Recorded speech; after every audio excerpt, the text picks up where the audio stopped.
Mandya railway ಸ್ಟೇಷನಲ್ಲಿ Malgudi express ಟ್ರೈನ್ಗೆ ಸಿಗಾಕೊಂಡು ಒಬ್ಬಳು ಹೆಣ್ಮಗಳು ಆತ್ಮಹತ್ಯೆ ಮಾಡ್ಕೊತಾಳೆ. ಕಾರಣ ಪ್ರೀತಿ. ಅವಳು ತೀರ್ಕೊಂಡಂಥ 20 ಡೇಸಲ್ಲಿ ಅವಳ ತಾಯಿನೂ ಆತ್ಮಹತ್ಯೆ ಮಾಡ್ಕೊತಾಳೆ. ಕಾರಣ ಮಗಳ ಮೇಲಿದ್ದಂಥ ಪ್ರೀತಿ. ಈ ಘಟನೆಯನ್ನು ನೋಡಿದ ಮೇಲೆ ನಮಗನ್ಸಿದ್ದೇನೆಂದರೆ, ಕಾರಣಗಳು ಏನೇ ಇರಲಿ, ದುಡುಕಿ ನಿರ್ಧಾರಗಳನ್ನು ತಗೊಳ್ಳದೆ ಸ್ವಲ್ಪ ಸಮಯವನ್ನು ನಮಗೋಸ್ಕರ ಬದುಕೋರಿಗೆ ಕೊಟ್ಟು ನೋಡಿ. ಈ ಚಿತ್ರ ನೋಡಿ ಯಾರಾದರೂ ಒಬ್ಬರಿಗೆ ಅವರ ನಿರ್ಧಾರ ಬದಲಾಗಿ ಬದುಕಬೇಕು ಅನ್ನೋ ಆಸೆ ಹುಟ್ಟೋ ಆ ಸಮಯವೇ ನಮ್ಮ ಪ್ರಯತ್ನ.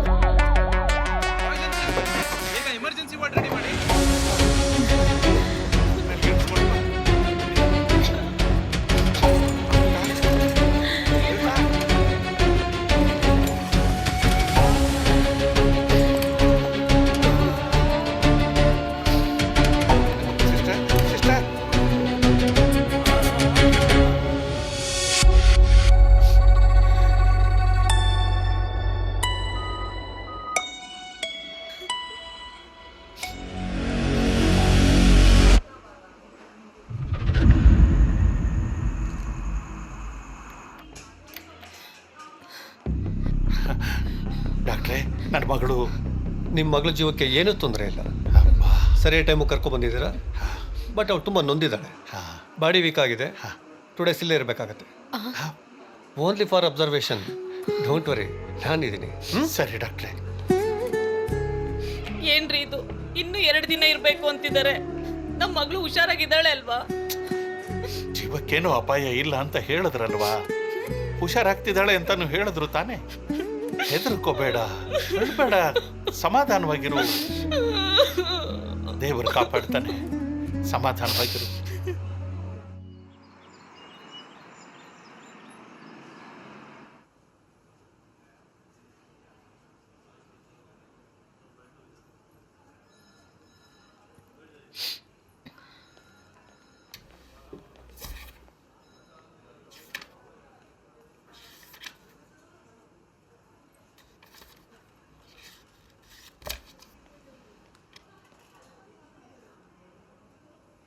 ಹೇಗಿದ್ದಾರೆ ಇವಾಗ sister? Yes doctor. Same medicine continue ಮಾಡಿ. ಓಕೆ. ಬ್ಲಡ್ ರಿಪೋರ್ಟ್ ಬಂದಮೇಲೆ ನನಗೆ ವಾಟ್ಸಪ್ ಮಾಡಿ. ಸರಿ ಡಾಕ್ಟರ್.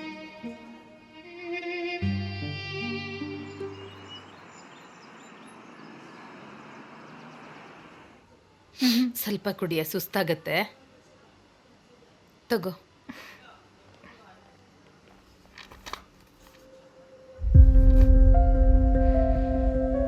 ಸಿಸ್ಟರ್, ಎಲ್ಲರೂ ಆಚೆ ಇರಿ. ಮೇಡಮ್ ಹೊರಗೆ ವೇಟ್ ಮಾಡಿ.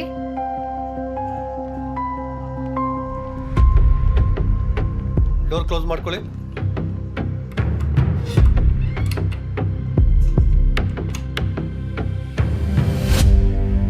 ಸೂಸೈಡ್ ಮಾಡ್ಕೊಳ್ಳೋಕ್ಕೆ ತುಂಬ ಕಷ್ಟಪಟ್ಟಿರ್ಬೇಕಲ್ವಾ? ಆ್ಯಂಡ್ ತುಂಬ ನೋವು ತಿಂದಿರ್ಬೇಕಲ್ವಾ? Do one thing. ನಾನೀಗೊಂದು ಟ್ಯಾಬ್ಲೆಟ್ ಕೊಡ್ತೀನಿ. ಅದನ್ನು ತಗೊಂಡ್ರೆ within a minute you will be dead. Yes, 1 minute ಅಷ್ಟೇ. No pain, no struggle, nothing. But one condition. ನೀನು ಯಾಕೆ ಸೂಸೈಡ್ ಮಾಡ್ಕೊಳ್ಳೋಕೆ ಪ್ರಯತ್ನ ಪಟ್ಟೆ, ಆ ಕಾರಣ ನನಗೆ ಗೊತ್ತಾಗ್ತದೆ. ಐ ನೋ ನೀನು ಯಾರೂ ನಬ್ಬು ಸ್ಥಿತಿ ಇಲ್ಲ ಅಂತ ನನಗೆ ಚೆನ್ನಾಗಿ ಗೊತ್ತಿದೆ. ಬಟ್ ಐ ಪ್ರಾಮಿಸ್, ನೀನು ನನಗೆ ನಿಜ ಹೇಳಿದ್ರೆ ಆ ಟ್ಯಾಬ್ಲೆಟ್ ನಾನು ನಿನಗೆ ಖಂಡಿತ ಕೊಡ್ತೀನಿ. ಲೈಫೇ ಬೇಡ ಅಂತ ಎಂಡ್ ಮಾಡ್ಕೊಳಕ್ ಹೋಗಿದ್ ನನಗೆ ನಿಮ್ಮ ಪ್ರಾಮಿಸು ದೊಡ್ಡದು ಅಂತ ಅನ್ಸತ್ತಾ? ವೈದ್ಯ ನಾರಾಯಣ ಹರಿ ಅಂತ ಹೇಳ್ತಾರೆ.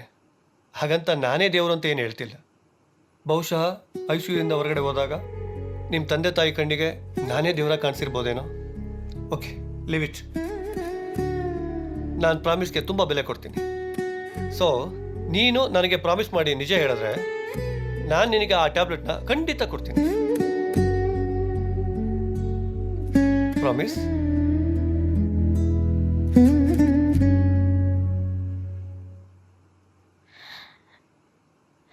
ನಾನು ಆಕಾಶ್ ಚೈಲ್ಡ್ಹುಡ್ ಫ್ರೆಂಡ್ಸ್. ಒಂದೇ ಸ್ಕೂಲು, ಒಂದೇ ಕಾಲೇಜು ಕೂಡ. He is a very good human being. ಅವ್ರ ಅಪ್ಪ ಅಮ್ಮಂಗೆ ಅವನೊಬ್ಬನೇ ಮಗ. ನಾನು ಒಬ್ಳೆ ಮಗಳು. ಓದೋದ್ರಲ್ಲಿ ಅವನು ತುಂಬ ಬ್ರಿಲಿಯಂಟ್. ನಾನು ಕೂಡ ಎಷ್ಟೋ ವಿಷಯದಲ್ಲಿ ಆಲ್ಮೋಸ್ಟ್ ಸೇಮ್ ಥಾಟ್ಸ್ ನಮ್ಮಿಬ್ರಿಗೂ. ಇಷ್ಟೆಲ್ಲ ಒಳ್ಳೆ ಕ್ವಾಲಿಟೀಸ್ ಇರೋನು ಆಕಾಶ್. ಅವನಿಗಿಂತ ಒಳ್ಳೆ ಲೈಫ್ ಪಾರ್ಟ್ನರ್ ಸಿಗೋದಕ್ಕೆ ಸಾಧ್ಯನಾ? So he is my man. ನನಗೆ ಗೊತ್ತಿಲ್ಲದೆ ಅವನ ಮೇಲೆ ಫೀಲಿಂಗ್ಸ್ ಬೆಳೀತು. ಅವನಿಗೂ ಕೂಡ ನನ್ನ ಮೇಲೆ ಅದೇ ರೀತಿ ಫೀಲಿಂಗ್ಸ್ ಇದೆ ಅನ್ನೋ ಆಸೆಯಲ್ಲೇ ಇದ್ದೆ. ಆದರೆ ಒಂದಿನ ಅವರಪ್ಪಂಗೆ ಸಡನ್ ಆಗಿ ಹೆಲ್ತ್ ಇಶ್ಯೂಸ್ ಆಯಿತು. ಡಾಕ್ಟರ್ ಹೇಳಿದ್ರು ಅವ್ರಿನ್ ಹೆಚ್ಚು ದಿನ ಇರೋದಿಲ್ಲ ಅಂತ. ಅದಕ್ಕೆ ಅವರಿದ್ದಷ್ಟು ದಿನ ಅವ್ರನ್ನ ಖುಷಿಯಾಗಿ ನೋಡ್ಕೊಳ್ಳಿ ಅಂತ. ಅವರಪ್ಪನ ಕೊನೆ ಆಸೆ ಅವ್ರ ಮಗನ ಮದುವೆ. ಅದು ಅವರಿಷ್ಟಪಟ್ಟಿರೋ ಅವ್ರ ಫ್ರೆಂಡ್ ಮಗಳ ಜೊತೆ. ನಿನ್ನೆ ಆಕಾಶ್ ಮದುವೆ.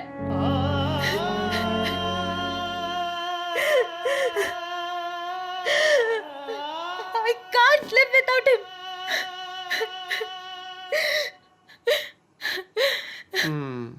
Okay, next. What next? ಅಷ್ಟೇನಾ? ಈ ಕಾರಣಕ್ಕೆ ಸೂಸೈಡ್ ಮಾಡ್ಕೋಬೇಕು ಅಂತ ಅನ್ಕೊಂಡ್ಯಾ? Silly girl. Excuse me. Yes. Tablet? ಹೋ, ಟ್ಯಾಬ್ಲೆಟ್ ಇವಾಗಲೇ ಕೊಡೋಣ ಅಂತ ಅನ್ಕೊಂಡೆ, ಬಟ್ ಇವಾಗ ಕೊಡಲ್ಲ. ವಾಟ್? ಎಸ್, ಆಫ್ಟರ್ 15 ಡೇಸ್ ನಿಮ್ಮ ಪೇರೆಂಟ್ಸು ಕನ್ಸಲ್ಟಿಗಿದೆ ಅಂತ ನಿನ್ನ ಇಲ್ಲಿ ಕರ್ಕೊಂಡು ಬರ್ತಾರೆ. ಆವಾಗ ನಾನು ಆ ಟ್ಯಾಬ್ಲೆಟ್ನ ನಿನಗೆ ಖಂಡಿತ ಕೊಡ್ತೀನಿ. ನೀವು ನನಗೆ ಮೋಸ ಮಾಡ್ತಾ ಇದ್ದೀರಾ? ನೋ, ನೀನು ಬದುಕಿರೋ ಈ 15 ಡೇಸ್ನ ನಾನು ನಿನ್ನ ಪೇರೆಂಟ್ಸ್ಗೆ ಪ್ರೆಸೆಂಟ್ ಮಾಡ್ತಾ ಇದ್ದೀನಿ. ಯಾಕೆ ಗೊತ್ತಾ, ನಿನ್ನ ಮಗುವಾಗಿದ್ದಾಗ ಬಿಟ್ಟರೆ ಆಮೇಲೆ ಸ್ಕೂಲು, ಕಾಲೇಜು, ಫ್ರೆಂಡ್ಸು, ಟ್ರಿಪ್ಪು ಅಂತ ನಿಂದೇ ಪ್ರಪಂಚದಲ್ಲಿ ಬ್ಯುಸಿ ಆಗೋಗಿರ್ತೀಯ. ನಿನ್ನ ತಂದೆ ತಾಯಿಗೆ ಕಂಪ್ಲೀಟಾಗಿ ಟೈಮ್ ಕೊಟ್ಟಿರಲ್ಲ. ಸೊ ಅಟ್ಲೀಸ್ಟ್ ಈ 15 ಡೇಸ್ನಾದರೂ ಅವ್ರಿಗೋಸ್ಕರ ಕೊಟ್ಬಿಡು. ಈ 15 ಡೇಸ್ ಆದರೂ ಮಗಳ ಜೊತೆ ಕಾಲ ಕಳೆದ್ವಿ ಅನ್ನೋ ಸಮಾಧಾನ ಅವ್ರಿಗೂ ಇರಲಿ. ಪಾಪ ನಿನ್ನ ಪೇರೆಂಟ್ಸ್. ಈ 15 days no mobile, no social media, no friends, no outing, only be with your parents. Good luck.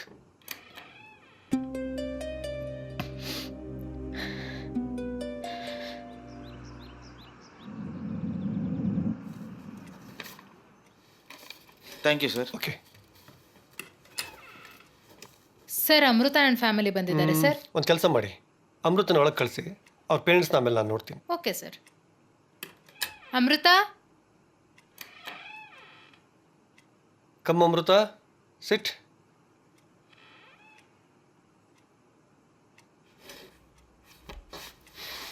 ಹೇಗಿದ್ದೀರಾ ಅಮೃತ?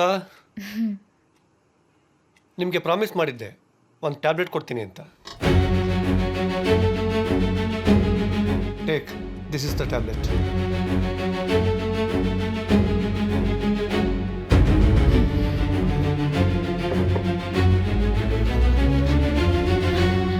ನನಗೀಗ ಈ ಟ್ಯಾಬ್ಲೆಟ್ ನೆಸೆಸಿಟಿ ಇಲ್ಲ ಸರ್. ವೈ? ಬದುಕಬೇಕು ಸರ್ ನಾನು ಲೈಫಲ್ಲಿ. ಮತ್ತೆ ಇನ್ಯಾವತ್ತೂ ಆ ಥರ ಥಿಂಕ್ ಕೂಡ ಮಾಡಲ್ಲ. ಗುಡ್. ಈ ಡಿಸಿಷನ್ ಯಾಕೆ ಚೇಂಜ್ ಆಯಿತು ಅಂತ ತಿಳ್ಕೊಬೋದಾ? Experience cannot be explained.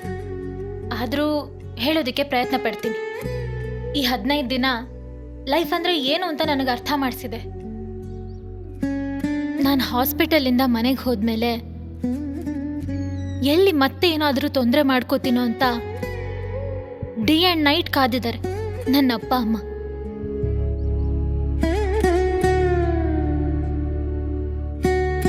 ಇಷ್ಟು ದೇವ್ರಿದ್ದಾರೆ ಅಂತಾನೆ ಗೊತ್ತಿಲ್ಲ ನನಗೆ. ಅಷ್ಟು ದೇವ್ರಿಗೂ ಹರಕೆ ಹೊತ್ತಿದ್ದಾಳೆ ನನ್ನಮ್ಮ.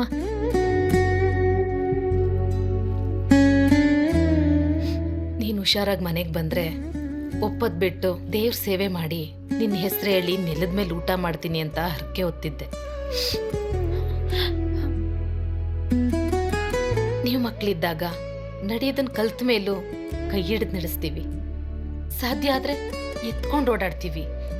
ಯಾಕೆ ಗೊತ್ತಾ, ಎಲ್ಲಿ ನಮ್ಮ ಮಕ್ಳಿಗೆ ಕಾಲು ನೋವುತ್ತೋ ಅಥವಾ ಕೆಳಗೆ ಬಿದ್ದ್ಬಿಡ್ತಾರೋ ಅನ್ನೋ ಭಯ. ನಿಮ್ ಜೀವನ ರೂಪಿಸೋದ್ರಲ್ಲೇ ನಮ್ ವಯಸ್ಸೆಲ್ಲ ಕಳೆದೋಗುತ್ತೆ. ಅದು ನಮಗ್ ದೊಡ್ಡದು ಅನ್ಸಲ್ಲ. ಯಾಕಂದ್ರೆ ಈ ಸಮಾಜದಲ್ಲಿ ನಮಗ್ ಸಿಗದೆ ಇರೋ ಸ್ಥಾನ ಮಾನ ನಮ್ ಮಕ್ಳಿಗಾದ್ರೂ ಸಿಗ್ಬೇಕು ಅನ್ನೋದೇ ಪ್ರತಿಯೊಬ್ಬ ತಂದೆ ತಾಯಿ ಆಸೆ ಆಗಿರುತ್ತೆ. ಆದ್ರೆ ನೀವು ಯಾವುದೋ ಸಣ್ಣ ಕಾರಣಗಳಿಂದ ಹೆತ್ತೋರ್ ಬಗ್ಗೆನೇ ಯೋಚನೆ ಮಾಡದೆ ಅಂತ ನಿರ್ಧಾರಗಳನ್ನ ತಗೊಂಡ್ಬಿಟ್ರೆ, ಒಂದ್ ಮಾತೇಳ ಮಗಳೇ, ಮಕ್ಕಳಿಗೆ ಒಂದು ಸಣ್ಣ ಗಾಯ ಆದ್ರೆ ತಡ್ಕೊಳಕ್ಕಾಗದೆ ಇರೋ ತಂದೆ ತಾಯಿ ಮುಂದೆ ಮಕ್ಕಳೇ ಇಲ್ವಾಗ್ಬಿಟ್ರೆ ಹೆತ್ತೋರ್ ಜೀವ ಉಳಿಯೋದಾದ್ರೂ ಹೇಗೆ?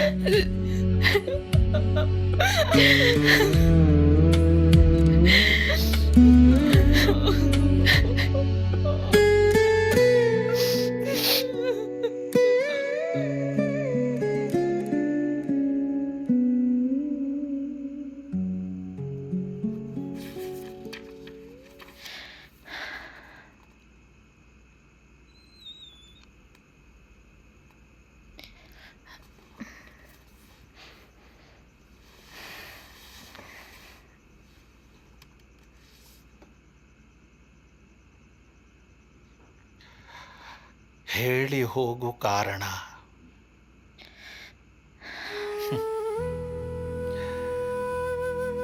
ಪುಟ್ಟಮ್ಮ, ಒಂದು ಸಂಬಂಧದಿಂದ ದೂರ ಆಗೋವಾಗ ಆ ವ್ಯಕ್ತಿ ಹೇಳೋ ಕಾರಣಗಳೆಲ್ಲ ತನ್ನ ತಪ್ಪೇನೂ ಇಲ್ಲ ಅನ್ನೋದಕ್ಕೆ ಸಮರ್ಥನೆಯಾಗಿರುತ್ತೆ. ಅಷ್ಟೇ ಅಷ್ಟೇ ಕಣೋ. ಏನೇ ಕಾರಣಗಳಿದ್ರು ಜೊತೆನಲ್ಲೇ ಬದುಕಬೇಕು ಅಂತ ಆಸೆ ಪಡೋ ವ್ಯಕ್ತಿ ತಪ್ಪಿಗಿಂತ ಹೆಚ್ಚಾಗಿ ಸಂಬಂಧಗಳಿಗೆ ಬೆಲೆ ಕೊಡ್ತಾರೆ. ಆ ಸಂಬಂಧದಲ್ಲೇ ಉಳಿತಾರೆ.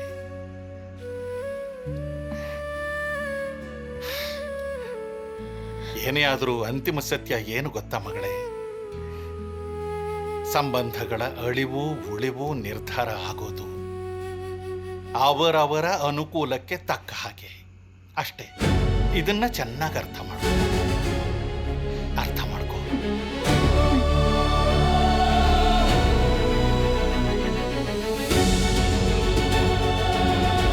ಆರಾಮಾಗಿ ನಿದ್ದೆ ಮಾಡು ಮಗಳೇ.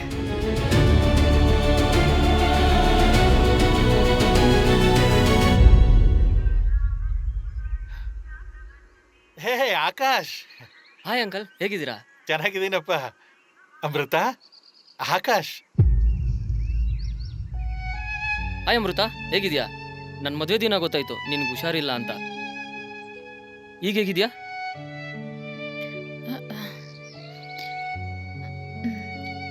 Okay. By the way, she is my wife. She is my wife. She is my wife. She is my wife. She is my wife. Amrita, ಹೋಗೋಣ. ಓಕೆ, ಬೇಗ ಹುಷಾರಾಗು. ಸಿಗೋಣ. ಬಾಯ್. ನಿನಗೆ ಹೇಳದ ಮಾತೊಂದು ಮನಸ್ಸಲ್ಲೇ ಉಳಿದು ಹೋಗಿದೆ. ಒಮ್ಮೆ ನೋಡಿಲ್ಲಿ, ಕೊನೆ ಮಾತೊಂದನ್ನು ಹೇಳಬೇಕಿದೆ. ಕೇಳುವ ಮನಸ್ಸಿಲ್ಲದೆ ನಿನ್ನ ಹೆಜ್ಜೆ ಮುನ್ನಡೆದಿದೆ. ಇರಲಿ ಬಿಡು, ಇಲ್ಲೇ ಬಿಟ್ಟು ಹೋಗುವೆ. ನನಗೂ ನನ್ನದೇ ಒಂದು ಬದುಕಿದೆ.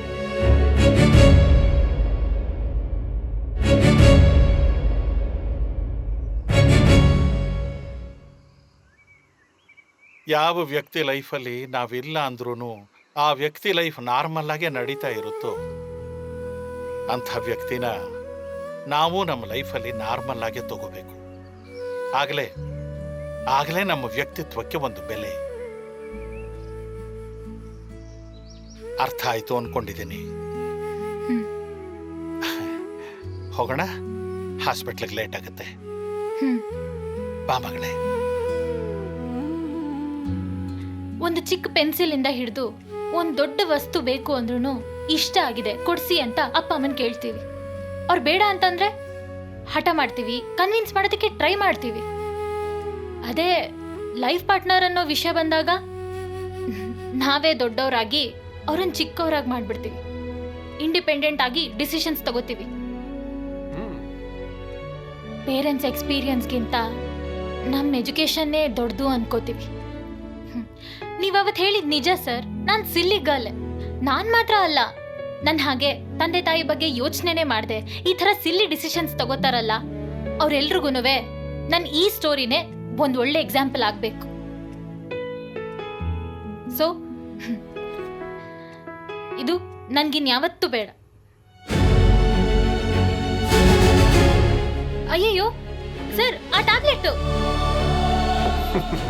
ಡೋಂಟ್ ವರಿ, ನಾನು ಎವ್ರಿಡೇ ತಗೊಳ್ಳೋ ಮಲ್ಟಿವಿಟಮಿನ್ ಟ್ಯಾಬ್ಲೆಟ್ ಇದು.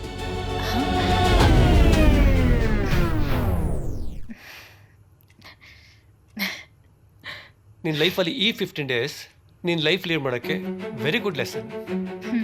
Now you can do anything, go ahead. ನಿಮ್ಮ ಥರ ಡಾಕ್ಟರ್ ಎಲ್ರಿಗೂ ಸಿಗೋದಿಲ್ಲ sir. Thank you so much. You are welcome. Sir, ಲೈಫಲ್ಲಿ ಎಲ್ರಿಗೂ ಅನ್ವಯ ಆಗೋ ಹಾಗೆ ಒಂದು ಮಾತು ಹೇಳ್ತೀರಾ? ಟೈಮ್ ಟೈಮ್ ಸಮಯಕ್ಕೆ ಎಲ್ಲನೂ ಸರಿ ಮಾಡೋ ಶಕ್ತಿ ಇರುತ್ತೆ, ಆದರೆ ಸಮಯಕ್ಕೆ ನಾವು ಸಮಯ ಕೊಡಬೇಕಷ್ಟೆ. Thank you so much sir. All the best for your future.